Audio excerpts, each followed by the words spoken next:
Welcome back, Fantasy Endgame community.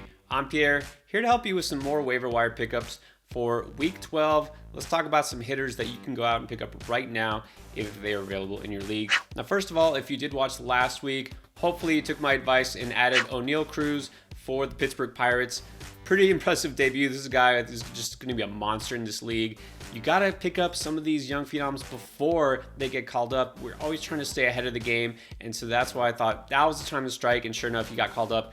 Was a little bit late on Riley Greene, caught us by surprise. Riley Greene, you probably know if you follow baseball at all, number 5 overall pick, and he's somebody who's been a high-end prospect for Detroit.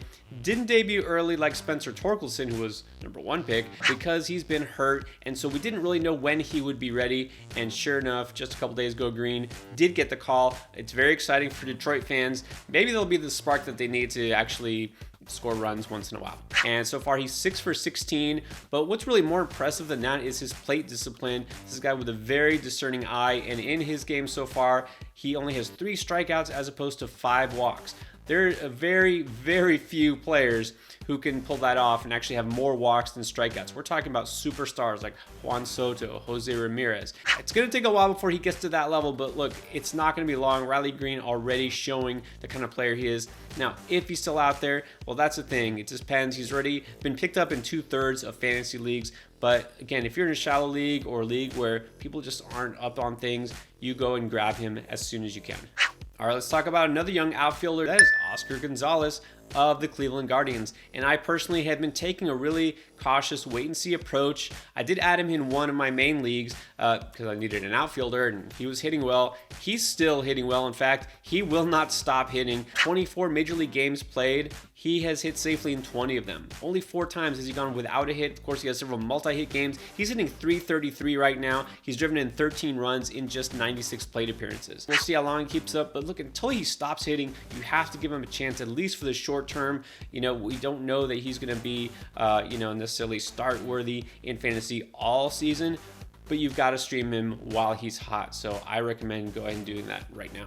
Now let's talk about another Cleveland player that you should be familiar with. That's Franmil Reyes. So he's been on the shelf for a while, but before that, it was a miserable start to the season for him. He couldn't buy a hit. This is a guy who has massive power. He hit 30 home runs last year, drove in 85 runs, and back in 2019, 37 home runs. This is a guy who has legit 30 to 40 homer upside every season. He was off to, like I said, terrible start. Was dropped in a lot of leagues, and then of course hit the IL. Some people just didn't want to occupy that injured list spot, or they needed it, or just didn't think he was worth it. So that means that right now he's available in almost half of fantasy leagues. Guess what? He's back. He played his first game back. You'll never guess what he did. He went deep. That's right. Maybe everything's fine now. Maybe he had time to clear his head. Maybe it was a physical limitation. Whatever the case is, we know what he's capable of if he's still out there. Look, even if you don't need power, his upside is enough. He's an established player. We've seen him be productive in fantasy. Go ahead and scoop him up if he's out there. Speaking of massive power and disappointing starts to the season, well, you have both with Salvador Perez, and now we could be including an injured list stint. He has a thumb contusion. It's possible he will be sidelined. As of right now, it's too early to say. So the logical conclusion is you add his backup, who's already been playing regularly, and that's MJ Melendez. He was a high-end catching prospect. He's been splitting time, both catcher and also in the outfield, as Perez has been DHing a lot to kind of keep his body intact. But he's not really hitting that well, to be honest. Right now, batting .236. He does have 6 homers, 17 RBIs, but he's got quite a bit of playing time, and the Royals they're not a good offense. They're just really not. Right now, he is slumping. The past week, he can't buy a hit. But that's sometimes the best time to strike on these guys.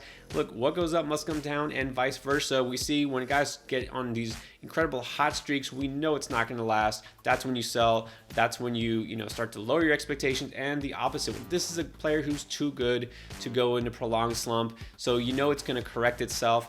I say if you need a catcher, don't go looking in the waiver wire. You're not going to find much, really. Melendez is the guy. It doesn't hurt that he has dual eligibility. He's a talented player. He was hitting pretty well earlier in the season, so don't look too hard for a replacement catcher. Just pick up Melendez. All right, if you're like me, you've been pretty disappointed with Juan Moncada of the White Sox, and to add injury to insult on top of his horrible performance, he is now officially on the injured list again. So you know what? why not have a burger? Jake Berger has been the guy who's replacing him at third base. He's been DHing a bit too, but now he's definitely going to get everyday time, and that is a good thing. He's been playing better than Moncada, but also he's heating up as the season goes on. This is a guy who's a massive power prospect, and this year he's showing off what he can do. He's had a lot of injuries that set him back. He's a guy who's been delayed in his arrival to the majors because of that injuries back when he was in the minors. But he's here. He has a 93% barrel rate. He has a 494 ex-Will Bacon. For those not familiar, that is expected weighted on base average on contact. What does that mean? StatCast thinks he's doing a really good job of the times that he is swinging the bat. He's hitting 291 in June. Like I said, getting better. He's got the power. He's in a good lineup. And now he's got, for sure, everyday playing time. This is the time to buy in him. I'm kind of surprised he's only owned in 26% of Yahoo leagues right now. So, look, maybe you don't need a corner infielder. But if you're looking for power, that's probably the first place I would go. Assuming, of course, the guys I already mentioned, like Reyes, aren't available. And last but not least, back up comes a familiar name, that is Josh Lowe. Look, he was up early in the season. He was drafted in a lot of fantasy leagues. This is one of their big hitting prospects, and so thought that maybe he could have a breakout season, and it just hasn't happened. I mean, he was just really bad. He's struggled to a 173 average and then got sent down. He's only back up now because of injuries. But that doesn't change the fact he's a super talented guy. He's got power and speed, and that's always helpful. Tampa Bay does like to run. He'll get a chance if he's on the base paths to add some stolen bases. He's got the power. The Trop isn't the best place for power, but still, he's playing the AL East. He'll get his chances on the road.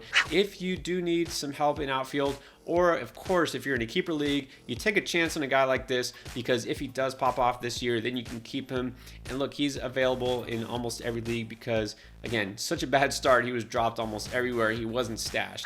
All right, I said that was the last one, but I lied. And I did that because, look, this isn't a guy that you necessarily need to add right now, but I always like to throw in a prospect, a guy who hasn't even sniffed the majors yet, but could come up. I talked about Cruz. Well, technically, he did have one game last year, but look, a guy who could be on the verge of breaking into the show and breaking into fantasy relevance.